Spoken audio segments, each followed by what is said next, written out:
इथे मी शेंगदाणे घेतले. शेंगदाणे आपल्याला दरदरीत वाटून घ्यायचे मिक्सरमधून. ते काढून घ्यायचे आपल्याला प्लेटमध्ये. त्यानंतर मी ते लसूण आणि हिरवी मिरची घेतली. ती सुद्धा आपल्याला बारीक वाटून घ्यायची पेस्ट. हे बघा असं दरदरीत वाटून घ्यायचे. मग कढाईमध्ये तेल घ्यायचे.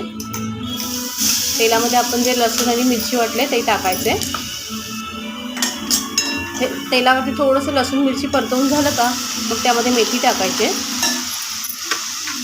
मेथी टाकल्यानंतर आपल्याला इथे दरदरीत जे वाटून आपण शेंगदाणे घेतले ते टाकायचे. त्यानंतर इथे मीठ टाकलंय मी. मीठ टाकायचे.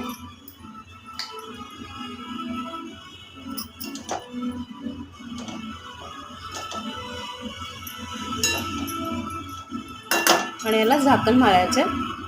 झाकण मारून याला शिजवून घ्यायचं. हे बघा मी इथे लसूण ज्याच्यामध्ये लसूण आणि मिरची वाटून घेतली होती ते पाणी घेतलं इथे. आता आपल्याला ह्याच्यावरती झाकण मारायचं आणि शिजवून घ्यायचं. हे बघा आपली भाजी रेडी आहे.